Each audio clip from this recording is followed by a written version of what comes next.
Welcome to SK study success study. आज हम लोग पढ़ते हैं sample paper long answer type question. Sample paper 1 chemistry की फर्स्ट क्वेश्चन है अ कंपाउंड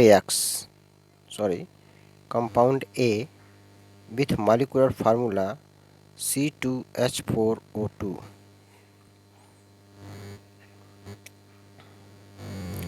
इसको लार्ज कर लेते हैं। A compound A with molecular formula C2H4O2 एक कंपाउंड A है जिसका मॉलिक्यूलर फार्मूला C2H4O2 है। React with base to give salt and water. Base से रिएक्ट करके साल्ट और वाटर बनाता है।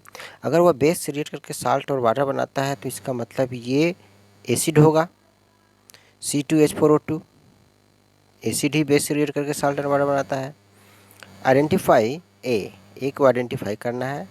स्टेट्स इट्स नेचर और इसका नेचर बताना है। And name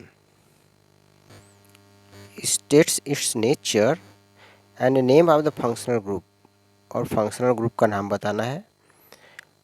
and right it's reaction involve और इसमें कौन सा रिएक्शन इन्वॉल्व है। तो C2H4O2 बेस से रिएक्ट करके साल्ट और वाटर बना रहा है। इसका मतलब है कि यह एसिड है। अगर हम इसको ऐसे लिखें CH3COOH तो C2H4O2 ही आएगा। C2H4O2 ठीक है, तो वह एसिटिक एसिड है। चलिए तो इसका आंसर देखते हैं।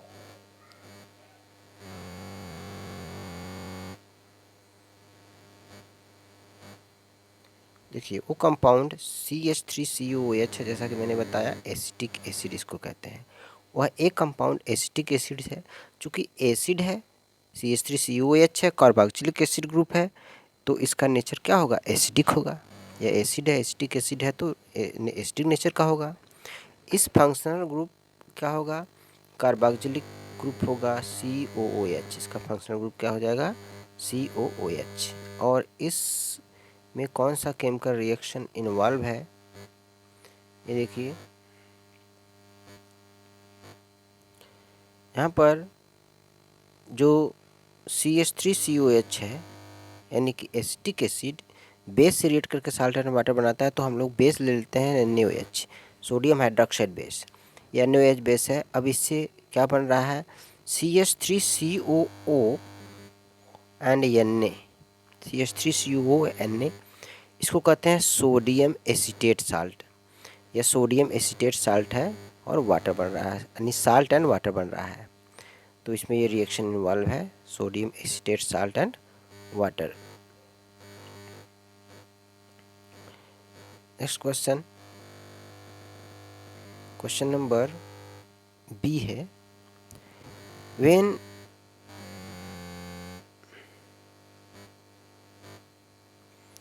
When above states compound A react with another compound, जब एक कंपाउंड अनदर कंपाउंड से रिएक्ट करता है compound B having molecular formula C2H6O, यानी वह ए क्या था, CH3COH था, एसिटिक एसिड था।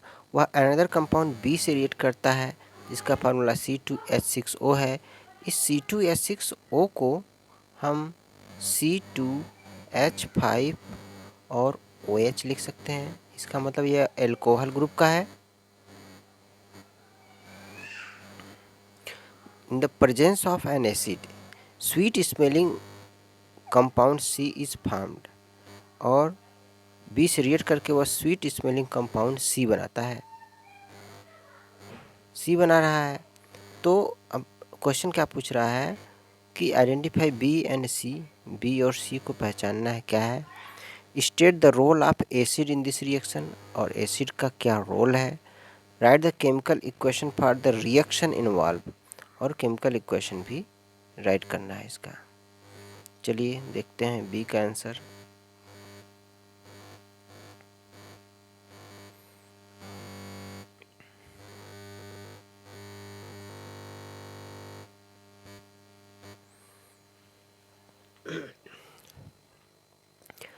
तो वह बी, जब फर्स्ट क्वेश्चन था ए react the compound with B in the presence of acid and sweet smelling ester is formed।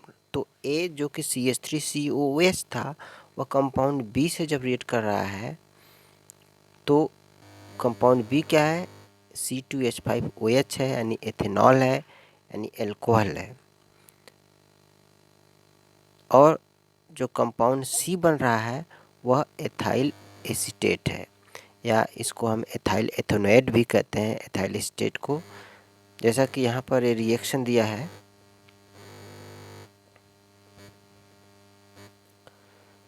CH3COOH यानी एसिटिक एसिड जो कंपाउंड A है, react with compound B C2H5OH जो कि एथेनॉल है, और in the presence of acid concentrated sulphuric acid के presence में बन रहा है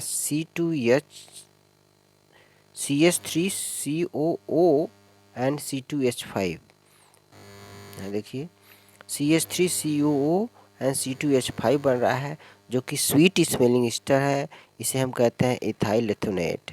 ये देखिए यहाँ एथाइल है C2 मतलब मेथ एथ एथाइल एथेनोएट और वाटर बन रहा है, तो ये स्वीट स्मेलिंग ईस्टर है। तो एथाइल, तो जो कंपाउंड C होगा वह एथाइल एथेनोएट होगा, ये एथाइल एथेनोएट कंपाउंड C होगा, एथाइल एथेनोएट।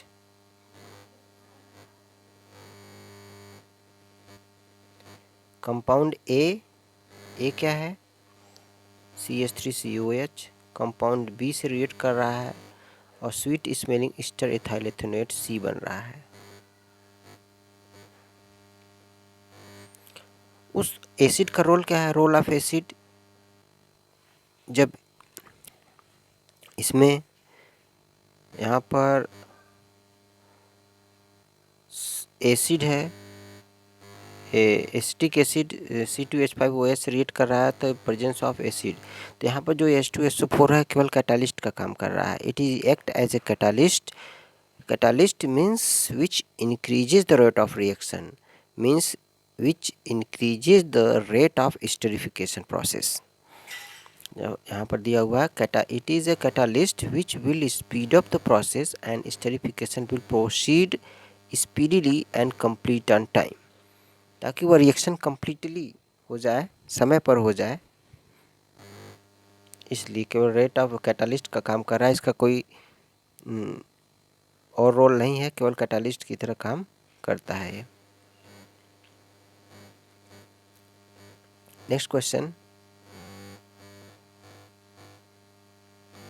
आर करके है, इसमें देखिए यहाँ पर दिया हुआ है मैच करना है, match the following pH value 1, 7, 10, 13। 1, 7, 10, 13 pH value दिया हुआ सोल्यूशन का, और इससे मैच करना है कि वो मिल्क ऑफ मैग्नीशिया है, गैस्ट्रिक जूस का क्या है। तो यहाँ पर देखते हैं, जो यहाँ थर्ड में है ब्राइन, ब्राइन जो होता है वह साल्ट होता है, और साल्ट का पीएच जो होता है वह 7 होता है, ठीक है, 7। और यहाँ पर फोर्थ है aqueous sodium hydroxide, aqueous sodium hydroxide, sodium hydroxide means NaOH। NaOH जो होता है वह स्ट्रांग बेस होता है, जो स्ट्रांग बेस होता है उसका pH 13 होगा, 13, 14 होता है। गैस्ट्रिक जूस सेकंड है गैस्ट्रिक जूस का मतलब है कि एसिड है तो इसका pH जो है 10 हो सकता है, 10 होगा। और इसका गैस्ट्रिक जूस जो होगा वो 1 होगा, और मिल्क ऑफ मैग्नीशिया बेस है जिसका pH 7 होगा। चलिए इसका आंसर में हम लोग देख लेते हैं क्या दिया है।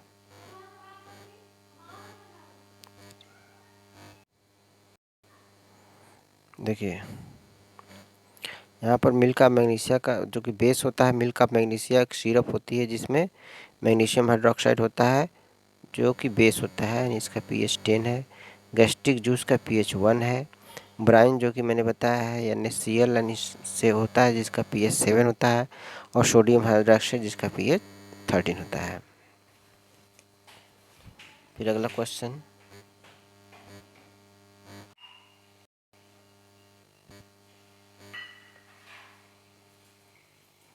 नेक्स्ट क्वेश्चन है Amit and Rita decided to bake a cake. एक केक बना रहा है, केक बना रहे हैं अमित और रीता, और उसमें एडेड ए बेकिंग सोडा मिला रहे हैं टू केक बैटर में बेकिंग सोडा मिला रहे हैं। एक्सप्लेन करना है इसका reaction, role of baking soda का क्या रोल है, and other use of the baking soda का अदर यूज क्या है। यानी केक बनाने के लिए हम बेकिंग सोडा का इस्तेमाल कर रहे हैं, तो बेकिंग सोडा का मतलब NaHCO3 का इस्तेमाल कर रहे हैं। जब केक में मिलाएंगे और जब हीट होगा तो क्या बनेगा, Na2CO3 बनेगा। Na2 हीट करने पर Na2CO3 सोडियम कार्बोनेट बनेगा, plus carbon dioxide and water बनेगा। तो कार्बन डाइऑक्साइड भी निकलेगा। चलिए इसका आंसर हम लोग देख लेते हैं।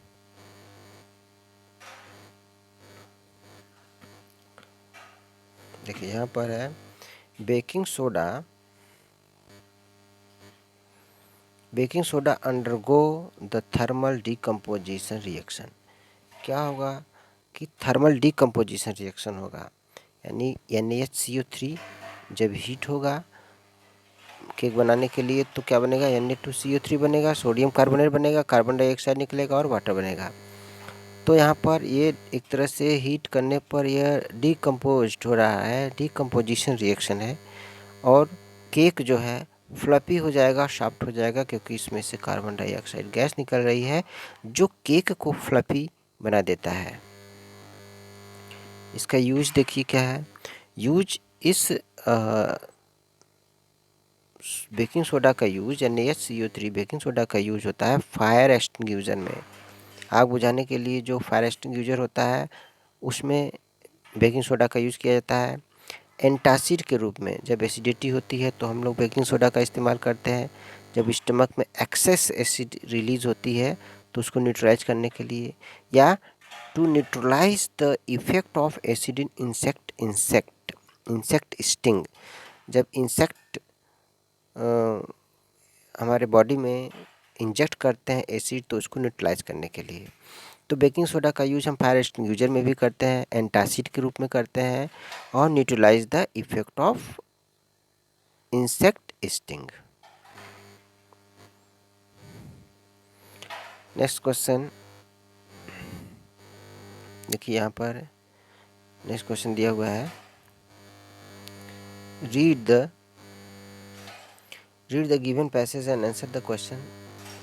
पैसेज को पढ़ना है। The picture show the bond between formed by sharing of electron by the atom of the 4 different molecules. 4 different molecules यहाँ पर दिया हुआ है। फर्स्ट देख रहे हैं जैसा कि फर्स्ट हाइड्रोजन है, सेकेंड कार्बन, थर्ड नाइट्रोजन, इस तरह से ऑक्सीजन है। तो यहाँ पर क्वेश्चन कह रहा है out of these molecules hydrogen, carbon, nitrogen and oxygen which has the strongest bond between its atoms. इसमें से किसका स्ट्रॉन्गेस्ट बॉन्ड है। What is the type of bond, और टाइप ऑफ बॉन्ड कौन सा है between the atoms known as.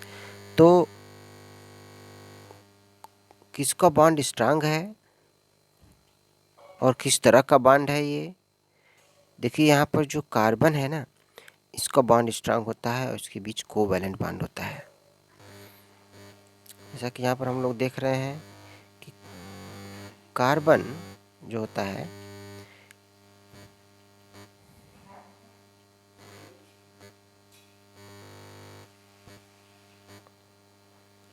Carbon can gain 4 electron and form C negative charge और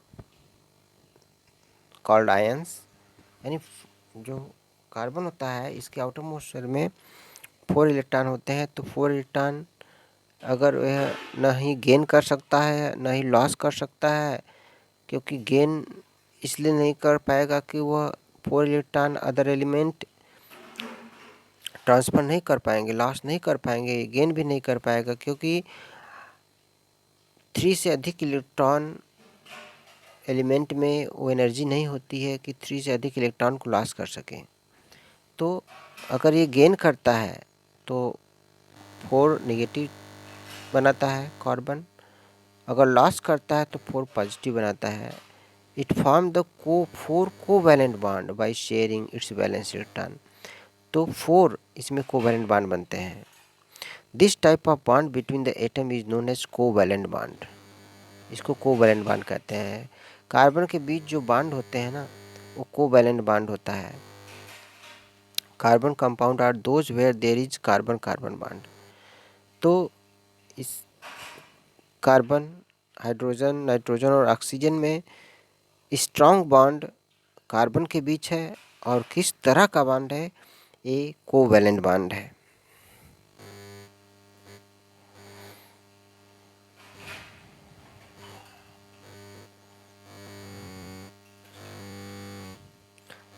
next question कर रहा है, which of these statement is true. कर रहा है, which of these statement are true about the carbon compound and writes yes और no for the correct response. जैसे कि यहाँ पर दिया हुआ है यस और नो, 2 कॉलम दिया हुआ है। Is this true about carbon compound, ये बताना है। ये सभी कार्बन कंपाउंड के बारे में लिखा है। ये पूछ रहा है कि क्या ये करेक्ट है तो यस करना है, नहीं है तो नो करना है। फर्स्ट है, they are good conductor of electricity. Carbon compound good conductor of electricity, electricity के गुड कंडक्टर होते हैं? नहीं। कार्बन कंपाउंड में तो सभी इलेक्ट्रॉन जो है कि कंबाइन हो जाते हैं, शेयर कर लेते हैं, कोई फ्री इलेक्ट्रॉन नहीं होता, इसलिए गुड कंडक्टर नहीं है। नो होगा इसका आंसर। सेकंड है, they exist in either saturated and unsaturated form. Yes, ये सैचुरेटेड फॉर्म में भी पाया जाता है, अनसैचुरेटेड फॉर्म में भी पाया जाता है, यानी सिंगल बॉन्ड, डबल बॉन्ड और ट्रिपल बॉन्ड के रूप में पाया जाता है, इसलिए इसका आंसर यस होगा। They have lower boiling point than any compound, any compound की अपेक्षा इसमें लोअर बॉइलिंग पॉइंट होता है, yes.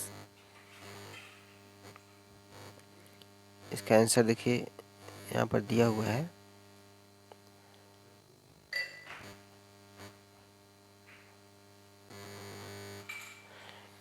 They are good conductor of electricity, no, क्योंकि इलेक्ट्रॉन शेयर होते हैं सभी, कोई फ्री नहीं होता है।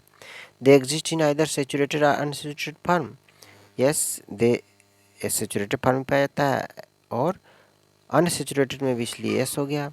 दे have lower boiling point than any compound, any compound के अपेक्षा लोअर बॉइलिंग पॉइंट होता है, यस।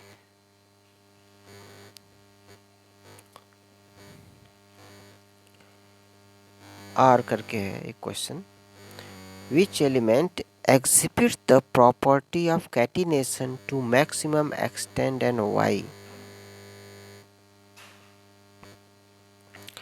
क्वेश्चन है कि which element exhibit the property of catenation. Catenation means self linking.